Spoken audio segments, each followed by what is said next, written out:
안녕하세요. 저는 30살 이혼녀입니다. 여러분들은 혹시 가방끈 길이에 대해 어떻게 생각하시나요? 다들 인생에 있어서 가방끈 길이가 많은 영향을 미치지 않았나요? 저는 대학생 때 임신해서 어린 나이에 결혼하고 결혼 생활 내내 학식 교양을 넘치도록 좋아하는 시어머니에게 미치도록 시달렸어요. 하지만 인생사 세옹지마라 할까요? 사랑하는 아이가 있었기에 저는 다시 일어설 수 있었답니다. 결혼에는 한 번 실패했지만 인생에는 실패하지 않은 제 이야기를 꼭 들려드리고 싶습니다. 제가 대학교 1학년 때 2년 선배였던 남편을 만났어요. 남편은 듬직하고 자상하고 유머 감각도 있어서 후배들에게 인기가 많았고 저는 짝사랑하는 처지였어요. 남편이 제 첫사랑이었죠. 그냥 아는 사이로만 지내면서 고백도 못하고 눈치만 살피고 있었어요. 당시 저희 집은 2층 집에 살면서 1층에는 작은 식당을 하고 있었어요. 부자는 아니었지만 동네에서 그래도 입소문이 나 있었어요. 사람들이 저희 부모님을 법 없이도 살 사람들이라 부르곤 했죠. 부모님이 서로 존댓말을 쓰실 정도로 사이가 좋고 외동딸인 저를 끔찍이 아껴주며 키우셨어요. 저희 부모님이 뭐든 다 들어주는 부모는 아니었지만 저한테 필요하거나 제가 꼭 하고 싶다는 건 어떻게든 해주시는 분들이셨습니다. 어릴 적부터 크게 과외를 받거나 하지 않아도 성적이 좋았고 운동이든 뭐든 다 잘했어요. 승부욕이 있는 편이었는데 이상하게 물러터진 데가 있어서 친구들한테 뒤통수를 맞을 때가 있었어요. 저희 아빠를 닮은 거였어요. 저희 아빠는 예전부터 사람이 무르다는 소리를 종종 들었는데 저도 아빠의 그런 성격을 물려받아서 싫은 소리를 잘 못했어요. 그러다 결국 아빠가 친구한테 빚 보증을 잘못 써서 우리 집과 식당 건물이 통째로 넘어가 버리고 말았습니다. 평생에 걸쳐서 마련한 재산을 홀랑 날려버린 거였어요. 저희 가족은 하루아침에 길바닥에 낳는 신세가 됐습니다. 빚 도촉장들로 가득 찬 지하방에서 나와 학교로 가는 심정은 처참했어요. 엄마는 남의 집 일을 하며 마음고생을 하느라 하루가 다르게 얼굴이 상하고 손이 거칠어지는 게 보일 정도였고 아빠는 집에 잘 들어오질 않아 만날 수도 없었습니다. 여태껏 열심히 살아온 두 분이 스스로에 대한 믿음을 잃고 모든 걸 포기할까봐 그게 제일 무서웠던 것 같아요. 친구들은 축제다 뭐다 밝고 행복하기만 한데 제 주위에만 회색 구름이 짙게 드리워 있는 것 같았어요. 수업에도 집중이 안 되고 내가 지금 뭘 하고 있는 건가, 뭘 해야 하는 건가 생각만 들더군요. 그러다가 어느 날은 학생회관 앞 자판기 앞에서 저도 모르게 쪼그리고 앉아서 무릎에 얼굴을 묻고 있었어요. 그때 누가 제 이름을 부르더군요. 고개를 들어보니 제가 좋아하던 선배가 거기 있었어요. 여기서 뭐 하냐면서 저를 벤치로 데리고 가서 따뜻한 코코아를 뽑아줬어요. 그리고 제 얘기를 들어줬습니다. 그때까지 누구한테도 힘든 내색을 하지 못했던 저는 쏟아내는 슬픔과 걱정, 억울함, 불안한 미래에 대한 막막함 같은 것들을 털어놨어요. 선배는 제 얘기를 가만히 들어주고 제 등을 토닥여주더라고요. 그날 마셨던 코코아 맛이 오래도록 생각날 정도로 그날은 제 인생에서 가장 따뜻한 날 중 하나였어요. 그날부터 선배는 제가 밥을 먹었는지 또 혼자 축 처져 있진 않은지 저를 살피고 살뜰하게 챙겨주기 시작했습니다. 또 사주고 과제도 챙길 수 있게 물어봐주고 과 모임에서 소외되지 않게 꼭 저를 챙겼어요. 나중에 보니까 남편은 그렇게 누가 됐든지 간에 다른 사람이 힘들어하는 걸 그냥 지나치지 못하는 성격이었더라고요. 이럴 때일수록 더 열심히 먹고 열심히 놀고 열심히 공부해야 하는 거야. 알겠지? 저는 남편이 그럴 때마다 고맙다는 말도 제대로 못하고 괜한 입술만 달싹이곤 했어요. 과 모임에서 술을 많이 마신 날 저를 집 앞까지 데려다준 선배의 팔을 붙잡으며 가지 말라고 했어요. 선배랑 떨어지기 싫다고요. 결국 우린 연인이 됐습니다.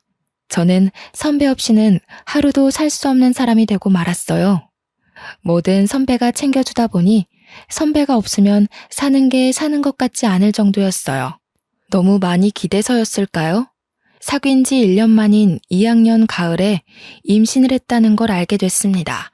생리가 늦어지는 줄도 모르고 있다가 알게 됐을 땐 이미 3달이 넘어 있었어요. 망연자실했죠. 도무지 어떻게 해야 할지 알 수가 없었어요. 남편도 아직 졸업하려면 한참 남았고 저희 집에서는 아무런 지원도 받을 수 없는 상황이었죠.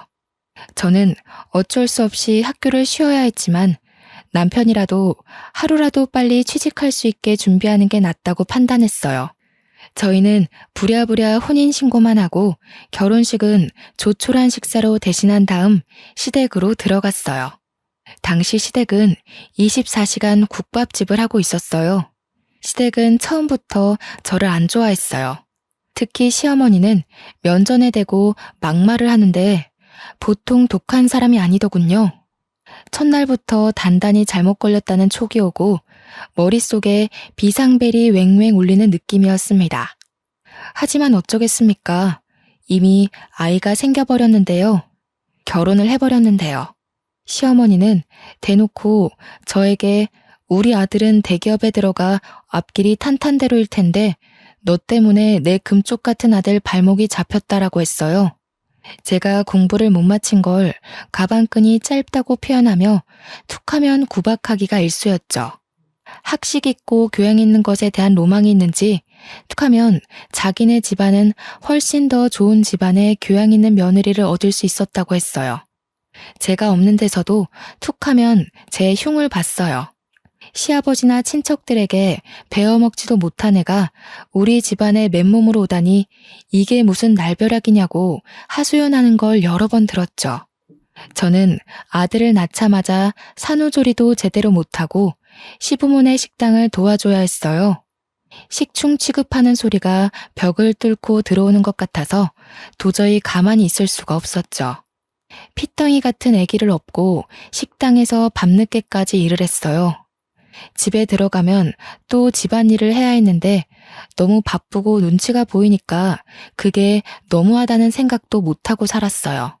시어머니는 제가 힘들어서 조금이라도 쉬려고 하면 네가 무슨 큰일을 한다고 힘들다고 야단이냐면서 야단법석을 떨며 면박을 줬어요. 집에 들어왔으면 시아버지 잠자리도 봐드리고 집안일을 챙겨야지. 어디 새파랗게 젊은 것이 집에 들어오자마자 방 안에 틀어박혀? 못 배워먹은 티 내는 거냐? 가방끈이 짧으면 노력이라도 하라고 했지? 어머니, 저 하루 종일 일하고 오늘 지훈이 아파서 병원에 뛰어갔다 왔잖아요. 저도 지금 열이 나고 몸에 기운이 하나도 없어요. 조금만 누워있다 할게요. 으이그, 그러게. 저렇게 복 없이 생긴 애들은 꼭 생긴 대로 논다니까. 그러게 저렇게 복 없는 애가 우리 아들 발목을 잡게 내버려뒀으니 원. 손주 새끼 봐서 참지. 애미라고 있는 게 없는 집에서 못 배워먹어 교양 없는 티를 팍팍 내니 애까지 닮을까봐 걱정이다. 걱정. 처음에는 시어머니에게 대들지는 못하고 남편에게 하소연했어요. 그런데 결혼 전에는 그렇게 저를 끔찍이 아껴주던 남편은 네가 시어머니에게 맞춰야 한다면서 하나도 힘이 되어주지 않았어요. 어머니는 왜 자꾸 나한테 가방끈이 짧다고 하시는 거야? 내가 무슨 가방끈이 짧아. 나 우리 학교도 수석으로 입학했고 내내 꽈탑 놓치지 않을 정도로 공부 잘했는데. 나이 드신 분들이 다 그렇지 뭐.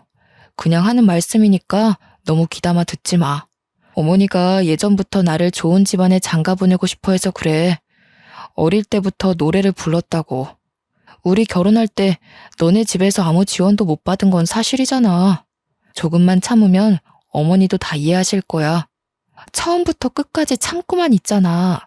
언제까지 저렇게 막말하시는 걸 참아야 해? 우리 어머니 그렇게 나쁜 분 아니야. 두 아들 키우느라고 얼마나 애를 쓰셨는데. 네가 우리 집에 들어와서 그거 하나 이해 못해줘? 가진 거 없이 결혼한 우리 탓이라고 생각해야지 뭐.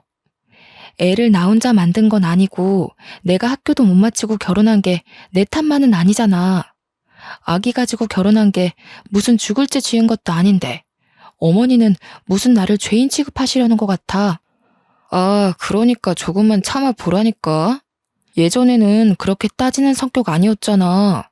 어른들 하시는 말에 왜 그렇게 말이 많아? 나 취직 준비하느라 스트레스 많이 받는 거 몰라?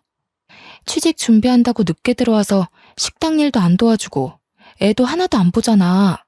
아까 말했듯이 애를 나 혼자 만든 것도 아닌데 내가 왜 전부 다 뒤집어 써야 하는데?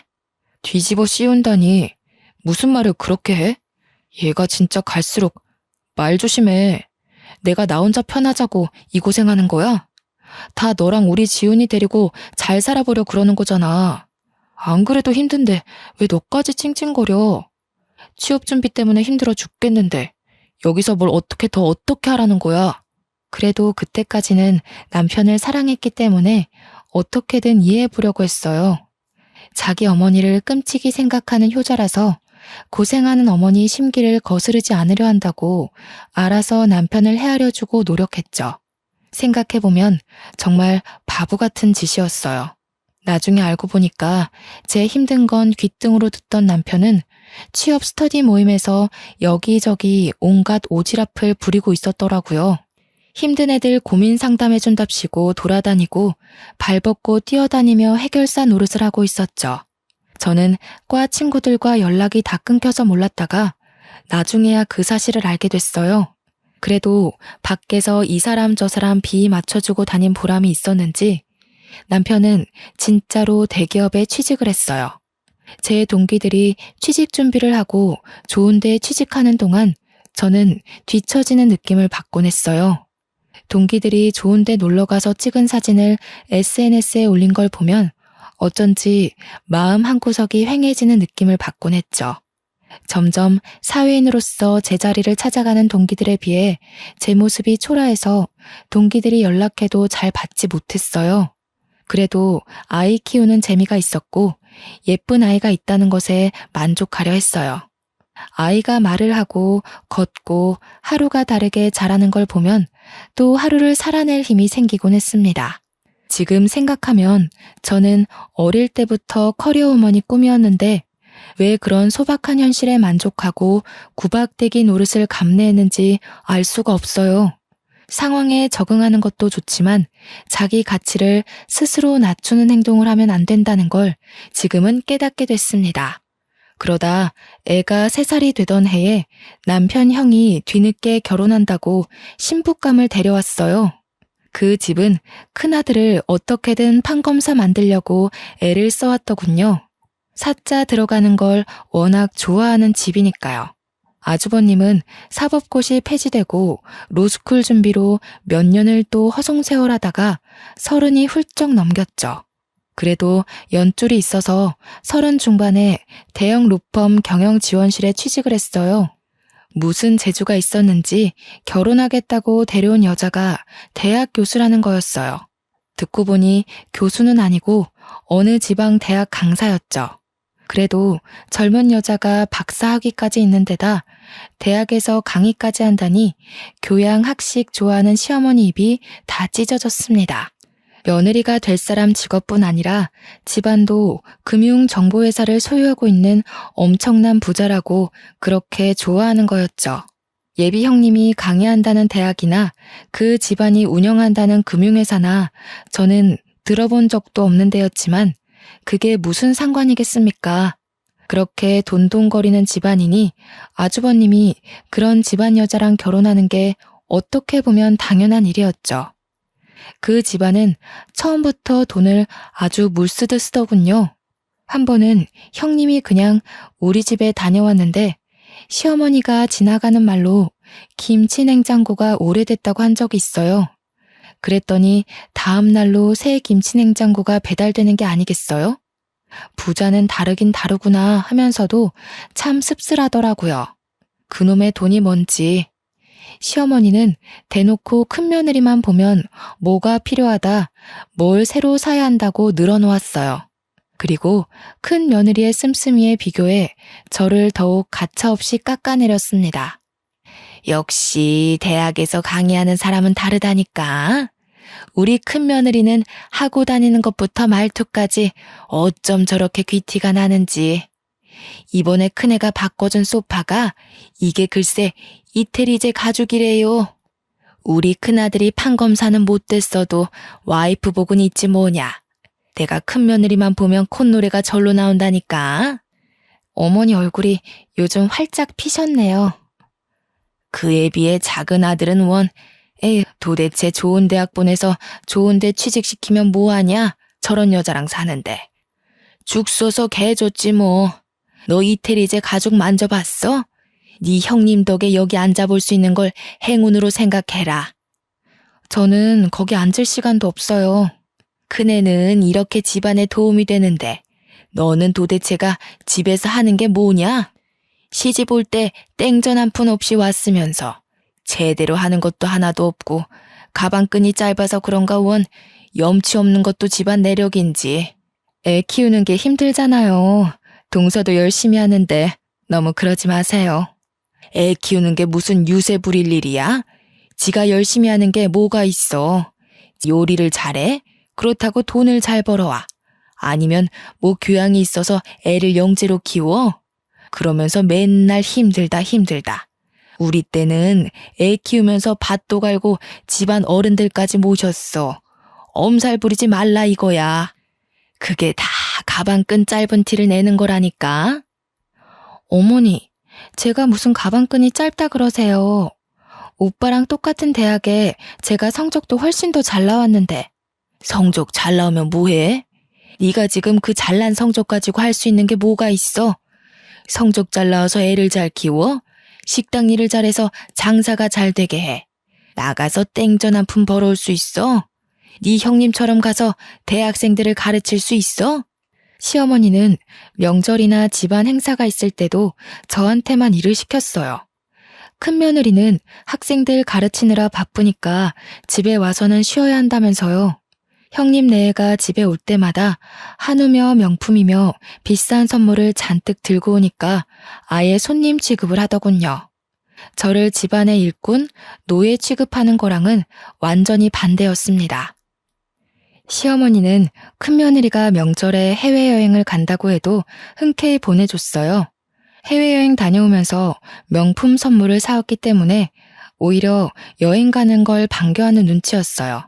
하루 종일 식당에서 일하면서 애까지 보느라 음식 냄새 배고 김치 국물 묻은 옷을 입고 다니는 제 모습에 비해 형님은 명품으로 휘감고 다녔죠. 시어머니는 그걸 또 비교해서 저를 깔아뭉갰습니다. 너는 네 형님 좀 보고 배워라. 저 스카프 좀 한번 봐. 하기는 저렇게 우아한 거는 아무나 소화할 수도 없지. 너는 어떻게 된 애가 나이가 5살 많은 큰애보다 늙어 보이고 후줄근해 하냐? 에그 젊은 애가. 너도 거울 좀 보고 좀 꾸미고 다니고 그래라. 남들 보기 창피하지도 않니? 우리 형우가 밖에 나가서 너 때문에 창피하면 어쩌려고. 채통이라는 것도 모르니? 하기는 품이라는 걸 배워본 적이 없을 테니. 어머니, 제가 꾸밀 시간이 어디 있어요? 하루가 36시간이라도 모자란 사람이 저예요. 그리고 저번에 제가 5만 원짜리 윗돌이 하나 사왔다고 며칠 동안 뭐라고 그러셨잖아요. 옷도 못 사고 미용실 갈 시간조차 없는데 제가 무슨 재주로 꾸미고 다녀요. 저라고 뭐 안 꾸미고 싶어서 안 꾸미는 줄 아세요? 친구들 예쁘게 하고 좋은 데 놀러 가는 거 보면 저라고 안 부러운 줄 아세요? 저 말하는 꼬락서니 하고는 어디다 대고 버르장머리 없이 말대답이야? 한시라도 못 배운 티를 안 내면 곧불이 나지. 그럴 때마다 분통이 터져서 견딜 수가 없었고 마음 같아선 다 뒤집어 엎고 싶었지만 어린 아들에게 안 좋은 영향이 갈 것 같아 매번 끝까지 가지는 못했어요. 결혼할 때 아무것도 못 들고 온 내 죄다 하고 생각하려고 했죠. 지금 생각하면 제가 참 순진하고 바보 같았죠.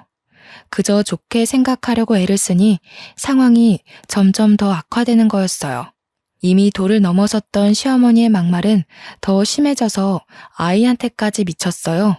전부터도 툭 하면 애가 지엄마 닮아서 못났다는 말을 하더니 애가 4살이 되면서부터는 대놓고 애한테 핀잔을 주더군요. 그리고 저한테는 저희 부모까지 들먹이기 시작했죠. 집안 꼴이 이게 뭐냐? 내가 식당 일 끝나면 집안일도 살펴야 한다고 했지. 애 장난감에 빨랫감에 설거지는 하나도 안 돼 있고 도대체 너는 제대로 하는 게 뭐야? 너희 엄마가 집안 살림 하는 법도 안 가르치던? 하기는 쥐뿔도 없는 집안이 가르치면 뭘 가르치겠어? 빌어먹는 법이나 안 가르쳤으면 다행이지. 빌어먹다니요? 무슨 말씀을 그렇게 하세요? 아무리 그러셔도. 아니다. 빌어먹는 법을 가르쳐서 애가 이렇게 됐는지도 모르지. 지혜미 애비한테 배운 게 있어야 뭐 하나라도 똑바로 하지. 없는 집 애가 가방끈까지 짧으니 설상가상이지 뭐야. 지 아들한테도 똑같이 가르칠까봐 겁난다. 겁나. 아니 어머니, 저희 엄마 아빠는 왜 건드리세요? 그렇게 말씀 함부로 하시면 저도 못 참아요. 저희 엄마 아빠가 얼마나 열심히 사시고 바른 분들이신데요. 저를 얼마나 귀하게 키우셨는데요. 귀하게 키워서 네가 그 모양 그 꼴이냐? 어떻게 키웠을지 뻔하지. 내가 너를 보면 너희 부모를 모르겠어? 내 눈은 못 속인다, 이 염치 없는 거사. 저희 엄마 아빠 주변에서 다 법 없이도 사실 분들이라고 하셨어요. 저희 엄마 아빠는 집안에서 함부로 큰 소리도 내지 않는 분들이세요. 어머니처럼 함부로 남의 험담하는 분들이 아니시라고요. 뭐야? 이 가방끈 짧은 년이 지금 나한테 뭐라고? 그러니까 내가 너를 보면 네 부모를 안다고 하는 거야. 어디 버르장머리 없이 시어머니한테 꼬박꼬박 말대답을 해? 네가 그렇게 못 배워먹은 티를 내니까 니네 아들이 배우잖아. 시어머니는 제 아들을 다른 사람들에게 자랑할 때는 우리 손주 하시면서 저한테 흉볼 때는 니네 아들이라고 부르면서 깎아내렸습니다. 어떨 때 보면 손주라고 생각하는 건지 원수의 자식이라고 생각하는 건지 헷갈릴 정도로 어린애한테 꼬투리를 잡고 흉을 보더군요. 한날은 애가 밥을 먹다가 옷에 음식이 떨어져서 얼룩이 좀 생겼어요. 그걸 본 시어머니가 쯧쯧거리면서 애한테 이러는 거였습니다. 에휴, 진짜 내가 저럴 줄 알았지. 지 엄마네 가족 닮아서 하는 짓이 어찌나 없어 보이는지. 지 엄마 닮아서 밥도 빈티나게 먹네. 그날 아이를 재우면서 많이 울었습니다. 잠든 아이를 쓰다듬고 또 쓰다듬었어요. 참아야 한다. 우리 지훈이를 위해 내가 못할 일이 뭐가 있겠나.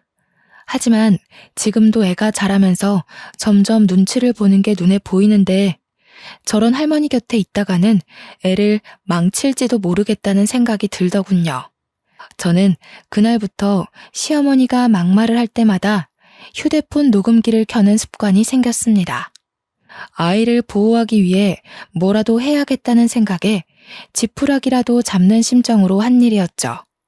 그러다 저희 엄마가 식당 근처에 볼 일이 있어서 왔다면서 들르신 적이 있었어요. 엄마는 잠깐 얼굴만 보고 간다면서 극구 사양하시는데 저는 오랜만에 만난 엄마에게 꼭 밥 한 끼를 대접해드리고 싶었어요. 그동안 고생하시는 거 알면서 바쁘다는 이유로 제대로 찾아뵙지도 못하고 어려운 형편에 도움이 되어드리지 못했으니 항상 마음 한구석이 아렸거든요. 추운 겨울날이었습니다.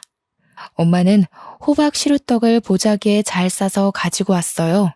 제가 어릴 때부터 좋아하던 음식이었죠.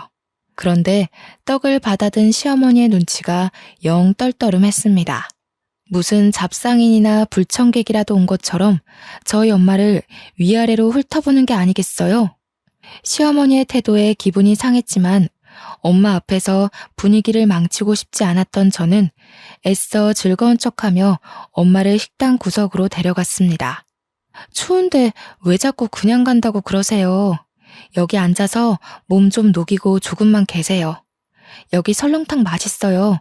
제가 금방 가져다 드릴게요. 혜인이 너는 밥 먹었니? 그렇게, 아니다.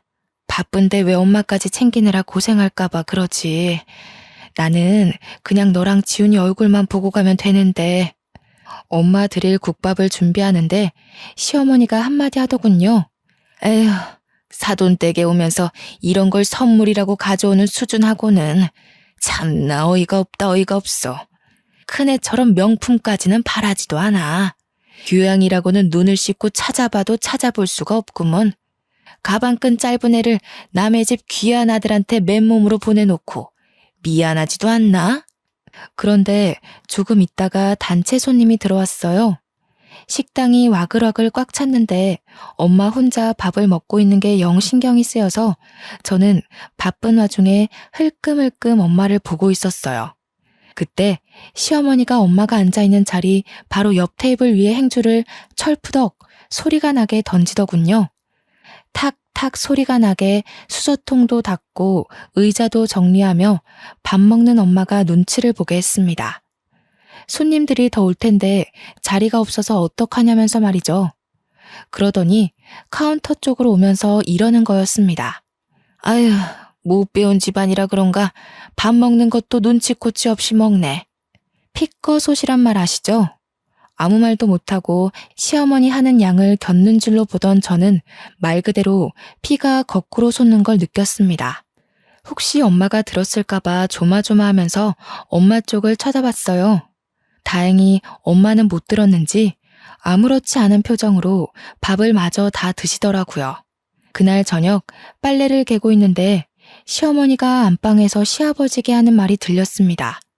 우리 엄마 흉을 보더군요. 큰 며느리네는 좋은 식당을 예약해서 대접하는데 안 그래도 딸을 빈손으로 보낸 주제에 코딱지만한 식당에 와서 꾸역꾸역 밥을 먹고 있다면서요. 저는 개고 있던 수건을 그대로 팽개치고 방으로 들어왔습니다.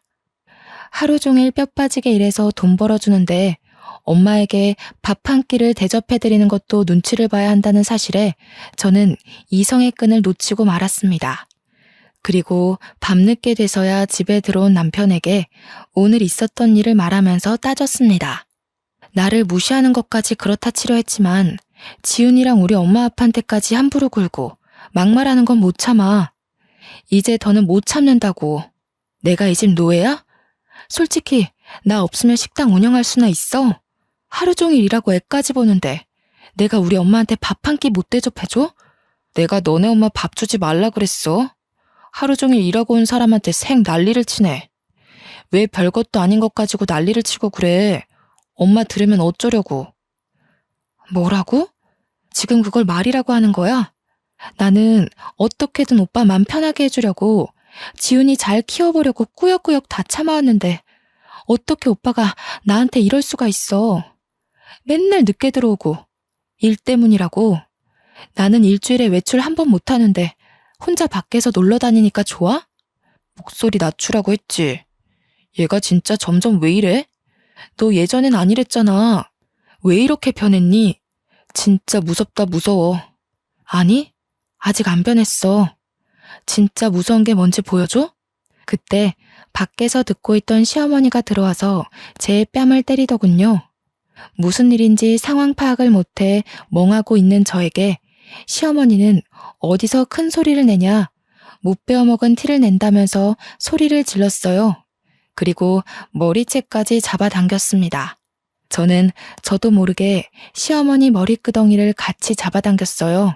제가 무슨 일을 하고 있는지조차 모를 정도로 화가 나 있었어요. 그날 밤을 뜬 눈으로 지새운 저는 아침 일찍 짐을 챙겨 그 집에서 나왔습니다.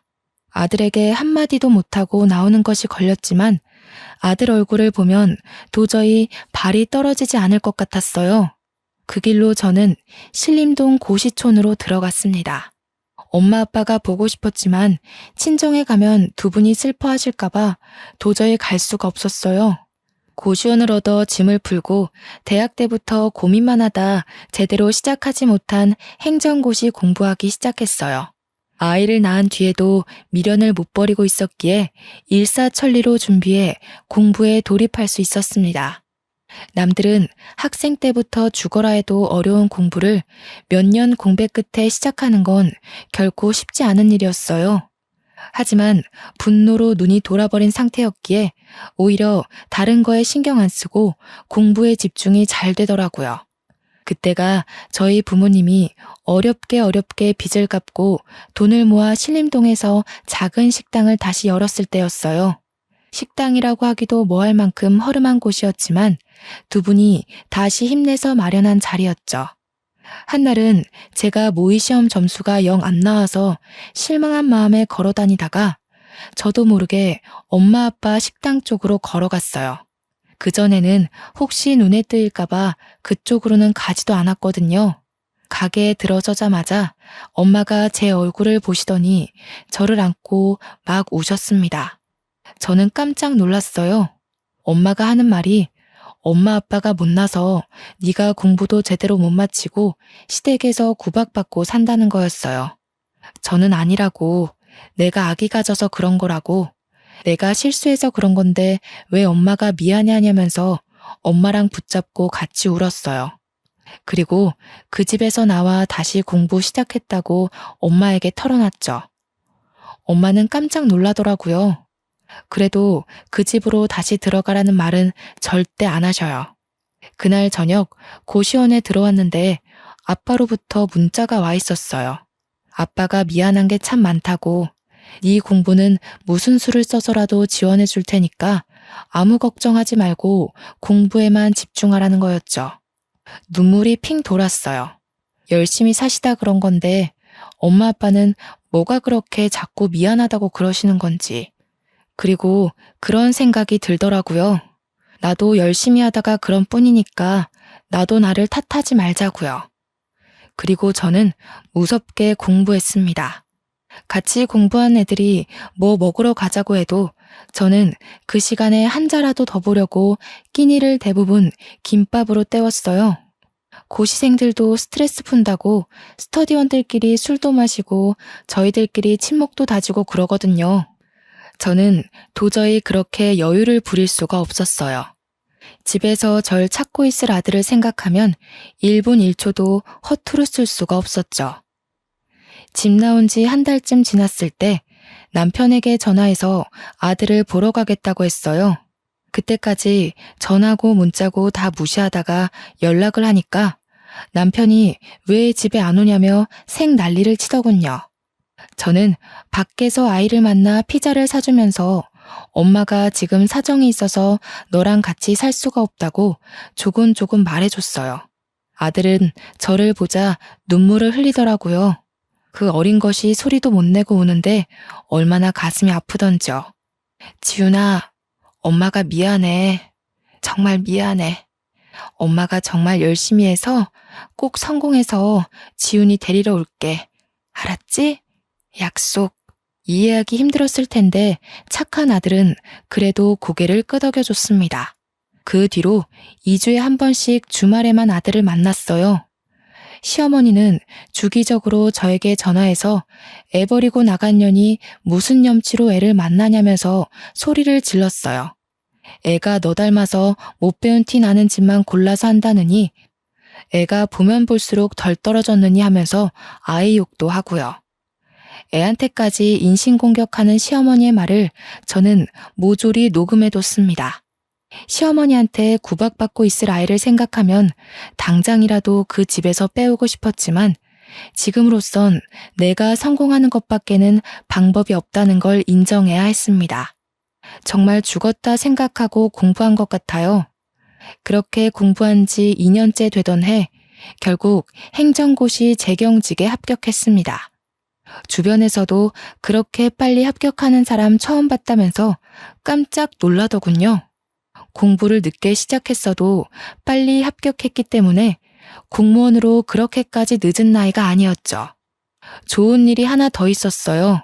제가 공부한 지 1년쯤 지났을 때 아빠가 보증을 서줬던 친구가 돌아왔어요. 아빠의 절친이었던 그분은 자기를 늘 미안했다면서 사과를 하셨어요. 막혀있던 돈이 들어왔다며 아빠가 손해본 돈보다 더 많은 돈으로 갚아줬어요. 엄마 아빠는 그 허름한 건물에서 나와 훨씬 크고 좋은 건물에 돈가스 뷔페를 크게 열었습니다. 망하기 전보다도 훨씬 더 좋은 자리였고 장사도 잘 됐어요. 1년 만에 매출이 크게 올라서 제가 아들과 살기 위해 알아본 집 전세금도 엄마 아빠가 대주셨죠. 이제 임용만 기다리면 됐고 탄탄대로인 것 같았지만 한 가지 걱정거리가 있었어요. 시댁에서 아이를 순순히 내줄 리가 없었으니까요. 하지만 저는 무슨 일이 있어도 제 아들을 그 집에 그냥 두지 않으리라 다짐했고 사활을 걸기로 했습니다. 처음에는 남편을 만나 좋게 이야기를 풀어보려고 했습니다. 그런데 남편은 애 이야기는 안 하고 자꾸 딴소리만 하는 거였어요. 네가 이렇게 빨리 시험에 붙을지 누가 알았겠어. 내가 네 가치를 몰라봤던 것 같아. 그래도 네가 있을 때가 좋았어. 내가 너한테 참 잘 못해줬지. 지금 생각해보면 내가 좀 너무했던 것 같아. 우리 대학 때 참 좋았잖아. 둘이 같이 있으면 무서울 것도 없고 행복했는데. 그러면서 은근슬쩍 집에 안 돌아오냐고 저를 떠보더군요. 내가 미쳤다고 그 집에 들어가냐는 말을 삼키고 저는 남편을 따라 시댁으로 갔습니다. 아이가 어떻게 지내고 있는지 제 눈으로 확인해야 했어요. 그런데 평소라면 불을 환히 밝혀놨을 국밥집이 웬일인지 불이 꺼져 있는 게 아니겠어요? 시댁에 들어서니 시어머니는 없고 초상난 집처럼 휑한 게 무슨 일이 있는 게 분명해 보였어요. 그리고 저는 보고 말았습니다. 거실 테이블에 있는 주택담보대출 서류를요. 저는 서류를 들고 남편을 추궁했어요. 이게 대체 어떻게 된 일이냐고 물었더니 남편은 순순히 털어놨습니다. 형수네 집안에서 진짜 좋은 투자처를 알고 있다면서 돈을 몇 배로 불려줄 테니 믿고 투자하라고 대출 받으라고 종용했다는 거였어요. 아무리 그래도 그렇지 어떻게 집이랑 가게를 다 담보 잡힐 수가. 우리 집 망하는 거 보고도 그래? 집이 다 넘어가면 우리 지훈이는 어떻게 될지 생각 안 해? 이렇게 될 줄 알았나. 형수네 아버님이랑 형님이 지금 무조건 기회를 잡아야 한다고 막 밀어붙이는데 어떻게 해. 우리 엄마가 그 집 사람들 하는 말이라면 껌뻑 죽는 거 알잖아. 그 집처럼 돈 펑펑 쓰고 살게 될 줄 알았지 뭐. 근데 알고 보니까 그 집안, 그 집 사람들 다 말을 말아야지. 무슨 말이야? 왜 말을 하다 말아? 그러게, 내가 전부터 그랬잖아. 돈이라는 건 정직한 거라고. 공짜로 돈 벌어준다는 사람들은 의심부터 해야 한다고 했잖아. 그 집 사람들 처음부터 좀 이상했어. 왜 순진무구하게 그 사람들 말을 다 믿고 그래? 아, 그러게 말이다. 네 말을 들었어야 하는데. 그 집 사람들 지금 주식 조작으로 잡혀갔어. 형수님 아버지랑 다. 뭐라고? 내가 하는 말은 귓등으로 듣더니 꼴 좋다. 이제 어쩔 거야? 모르겠어. 나도 모르겠어, 혜인아. 우리 이혼 다시 생각하면 안 될까? 지금 형이랑 형수도 이혼하는 판에 나까지 이혼하면. 집에 돌아가서 TV를 틀어보니 뉴스에서 형님네 집안에서 운영한다던 금융정보회사 이야기가 나오고 있더군요. 그 집 가족들 다 줄줄이 구속됐다는 거였어요. 그때가 또 한창 모 연예인의 박사학위 논문 표절 사건으로 떠들썩할 때였어요. 그런데 전문대 강사도 박사학위 논문 표절이라는 제목의 뉴스에 나오는 실루엣과 대학 이름이 어디서 많이 보던 거였어요. 저는 형님이 강의한다던 학교 홈페이지에 들어가 봤습니다. 거기엔 디자인과 땡땡땡 강사 박사학위 취소 건에 대해 사과드립니다. 라는 제목의 게시물이 맨 위에 올라와 있었죠. 형님의 박사학위 논문이 표절률 85%로 취소된 거였죠. 학위 논문뿐 아니라 석사 논문까지 표절한 거였더군요. 시댁이 그렇게 좋아하던 교양과 학식, 그리고 돈까지 모두 사기였던 것입니다.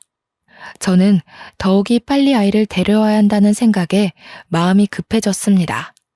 얼마 뒤 소송 준비가 끝났을 때 시어머니가 저희 엄마 아빠 식당에 찾아왔습니다. 무슨 바람이 불었는지 사기꾼 며느리한테서 받은 명품 스카프를 두르고 와서는 가게를 구석구석 살피더군요. 제법이구만. 못 배운 집이 가게 좀 크게 내봤자지. 어디 밥이나 좀 내와봐라. 얼마나 잘하는지 보자. 저는 시어머니란 인간은 꼴도 보기 싫고 말도 섞기 싫었었지만 아이 문제를 해결해야 했기에 침착하게 대꾸했어요. 여기는 밥을 갖다 드리는 데가 아니라 직접 떠서 드시는 데예요. 조금 있다 올 테니 식사하고 계세요.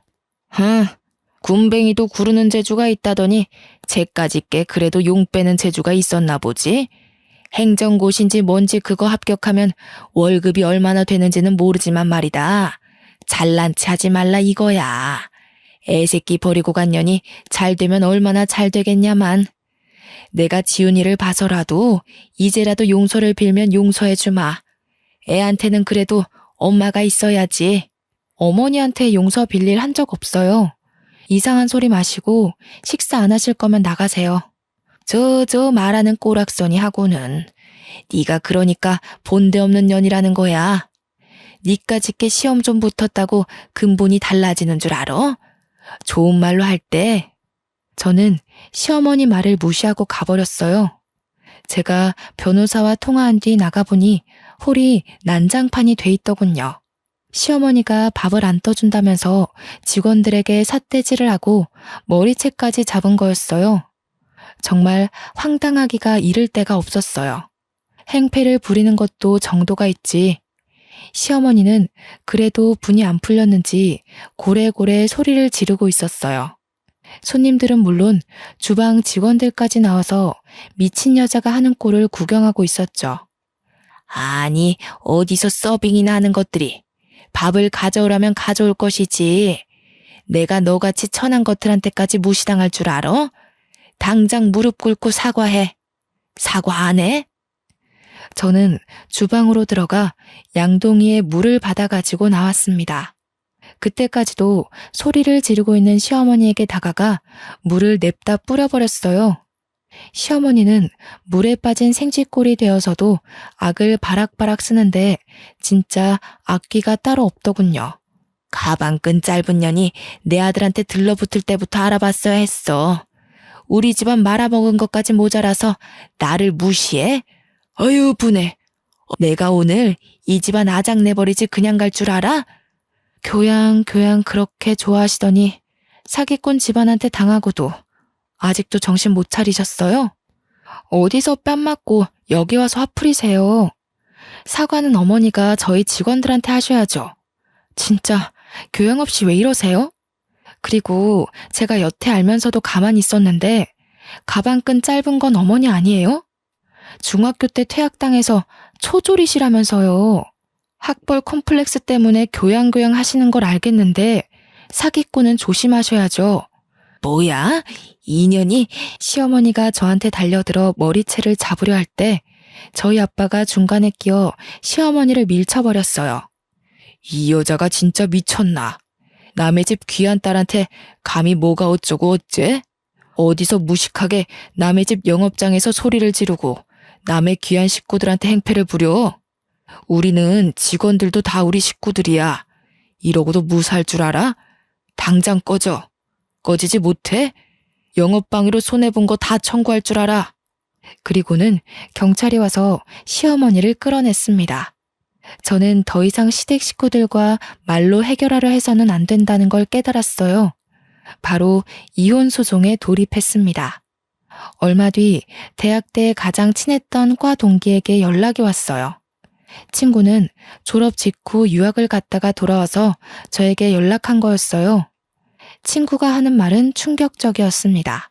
친구네 사촌 오빠가 제 남편과 같은 회사에 다녀서 들었는데 남편이 같은 부서 유부녀와 정분이 나서 회사에서 쫓겨났다는 거였어요.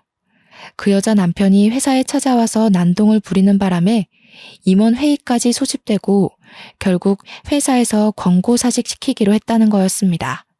들어보니 남편은 또 고민 상담 해준답시고 그 여자와 가까워졌다는군요. 이렇게 오지랖을 넓게 쓰더니 결국 제 발등을 찍은 거였죠. 이제는 화도 안 나더라고요. 솔직히 속이 시원했습니다. 시어머니가 저를 그렇게 괴롭히고 하대해도 강 건너 불구경이더니 꼴 좋다는 생각만 들고요. 그 뒤로 어떻게 됐냐고요? 시간이 걸리기는 했지만 소송을 통해 양육권을 가져왔습니다. 남편이 직업이 없는 데다 시어머니가 애를 정서적으로 학대한 정황이 명확했기 때문에 어렵지 않게 양육권을 가져올 수 있었어요. 그 인간이 빈털털이라 양육비는 얼마 못 받았지만 제가 그 집 식당에서 하루 종일 일하며 재산 증식에 도움 준 것이 인정돼 위자료도 1억 가까이 받게 됐어요. 시댁이 돈을 잃은 건 제 탓이 아니니까요. 시댁 식구들은 남편은 물론 시아버지까지 저에게 전화해서 회유도 하고 화도 내며 돌아오라고 매달렸습니다. 제가 미쳤습니까? 콧방귀도 끼지 않았죠. 고생 끝에 낙이 온다는 게 이런 걸까요? 이제는 아들과 함께 알콩달콩 행복할 일만 남은 것 같습니다. 사랑이라 생각했던 게 저를 배신했고 결혼 생활은 저를 밑바닥으로 끌어내렸지만 저는 힘든 시간들을 통해 깨달음이라는 훨씬 더 큰 선물을 받았거든요. 지금까지 제 이야기를 들어주셔서 감사합니다. 마지막으로 여러분도 인생에 시련이 온다면 거기가 끝이라 생각하지 마시고 한 번 더 도전하셨으면 좋겠다는 말을 꼭 하고 싶어요. 시련이지 실패가 아니라는 말도 있잖아요. 추운 날씨에 감기 조심하시고 우리 인생 파이팅입니다.